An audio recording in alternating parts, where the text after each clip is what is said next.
If I saw a woman with a hijab on, I used to feel sorry for her. I used to think, oh, you know, what a poor girl or woman. You know, her family must have made her wear that. Basically, I thought that, you know, they were oppressed. Other than that, I never had really thought much about what Muslim people really believed in. I knew they were associated with terrorism and 9/11 and things like that.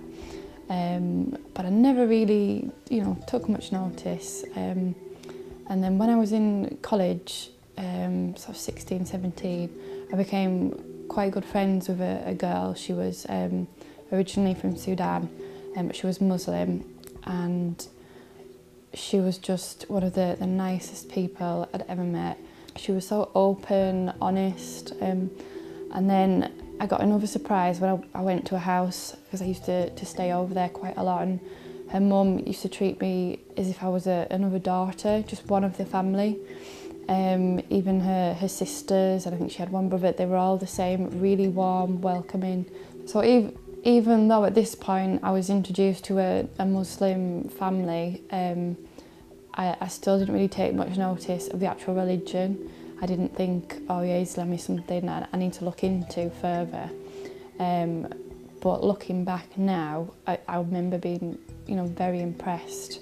And I suppose at the time I maybe thought this was just a one-off, this was just her and her family. But actually I now realise it had a lot to do with the fact that they were Muslims, and that was the way they treated people, not just, you know, me. This is how it teaches you to welcome people into your house, to be good hosts, to be polite, just, you know, good manners. After I'd met this friend, I was just, I suppose, more comfortable with what a Muslim was.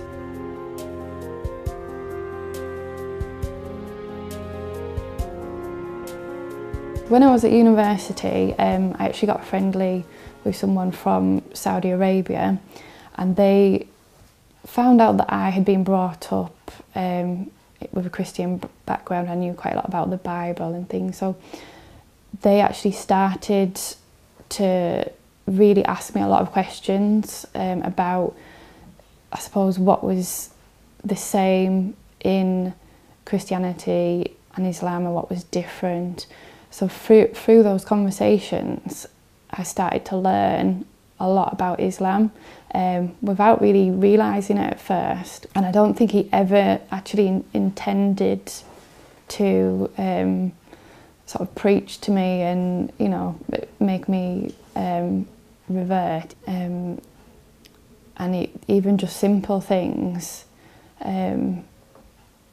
like really opened my eyes, because I think before that I'd been very ignorant towards Islam. I just classed it as another like nonsense religion, and the more I learnt about Islam from those conversations, the more shocked I was. I became very interested in it. I started to watch documentaries, films, I read books. I actually read books about the corruption of Christianity as well as Islamic texts, and then I was given the Quran and I started to read that, and I was just amazed by the Quran. There was nothing in it to me that said Islam was, you know, a religion promoting terrorism. All the sort of ideas I'd had about Islam in the past were completely wiped away. And I suppose just from learning about that, I decided I couldn't ignore it. I just had to follow it. It was just like a change in my heart.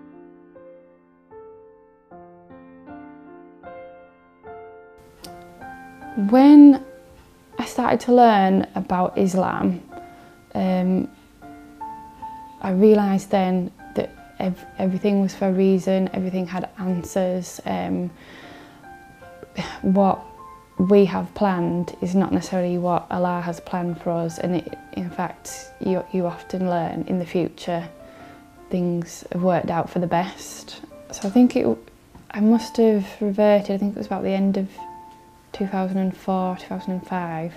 I remember I was actually watching a documentary and it was about an English woman actually who had reverted herself, and she talked about how before that her life was, I suppose, like a lot of other English girls. She'd had I think if I remember correctly, she'd had a bit of trouble with like drinking and sort of getting in trouble and hanging about with like groups, and I think she had actually a Pakistani boyfriend, and she ended up marrying him in the end, and she learnt about Islam, and she just completely transformed her life. And she was saying how how her life is now better, how it's improved. She talked about a lot of things. So I suppose from that I thought, well, if this woman has become a Muslim, and I suppose what she was describing was kind of similar to me, and her life has become better in that way, I suppose something inside me just thought, I want to be Muslim, I really have to do this.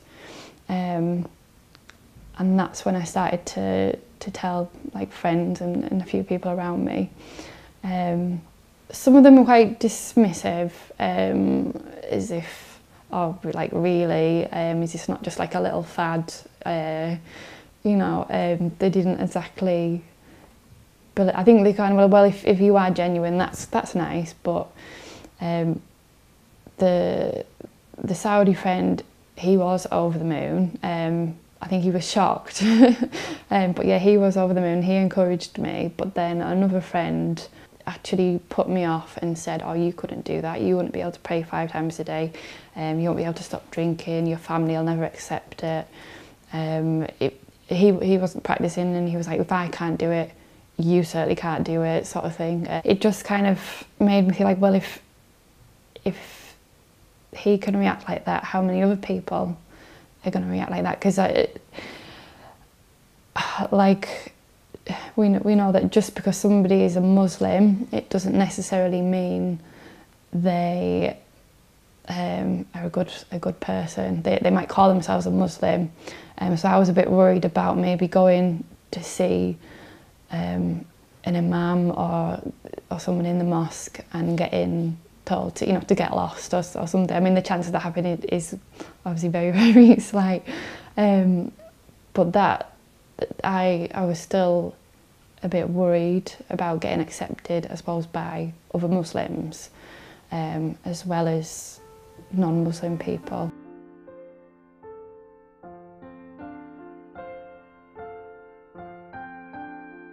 When I first became Muslim, I didn't put the hijab on, so to be honest, people, they can't really tell, unless it actually comes up in conversation, like maybe someone would say, well, would you like to go out for a drink? And I would say, actually, no, I'm a Muslim now, sorry, I don't go out drinking anymore, I can go for a coffee with you, or pizza or the cinema, something like that.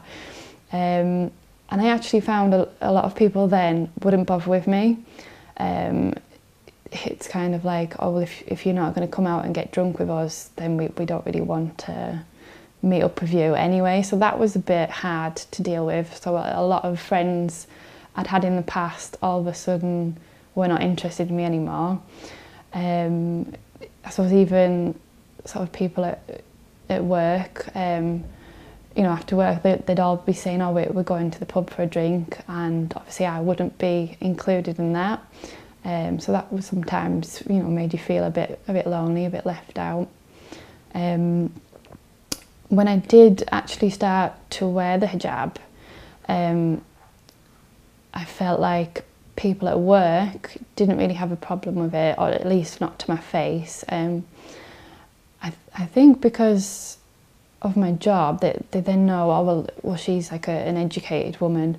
I don't know if it was something to do with that, so that they treated me quite nicely with respect. But I found if I'm walking in the street or say in a supermarket, I get a lot of people looking at me, and some of them, I would say, in a quite negative way. I've had the odd thing shouted at me, maybe from across the street.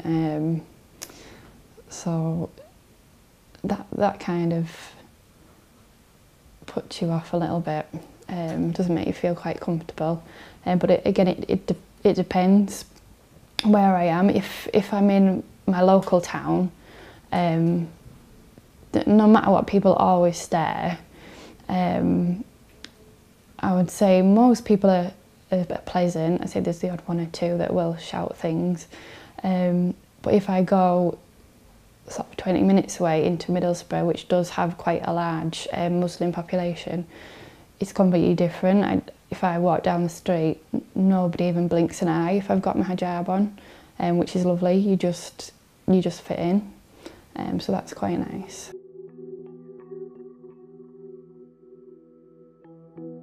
Since I reverted to Islam in about 2005, 2006, I have been married and I've had a son, and this is him, Yusuf. He's 18 months, and my life has definitely changed for the better since becoming a Muslim.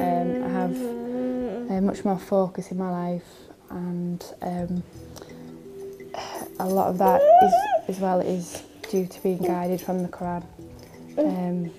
So I do use the Quran, as I say, for my daily life. If I'm having problems in my life, if I want to look for answers, I know that I'll find it in the Quran. As well, what I find is sometimes you'll read something in the Quran like one day, one time, and you'll get a certain meaning from it. And then you might sort of find you read it again in a few months, and you can get a different meaning from it. Not that it contradicts itself, but it's so amazing. It's so complex. It's not just a book, like a collection of stories like the Bible. It is something to live your life by, basically. My advice to anybody who hasn't read the Quran, I would say definitely not to dismiss it as a nonsense religion. It's not full of violence or hatred towards non-Muslims. It's not telling people to go and become terrorists and blow themselves up in the name of Islam. It's just not like that. It is a peaceful religion, and if you read the whole Quran, you will understand all the context to different things. My advice to somebody that is thinking about reverting to Islam, I would say just go for it. Don't hesitate. Don't worry about what people are going to think and say. Because in the end, Allah will help you, He'll be there.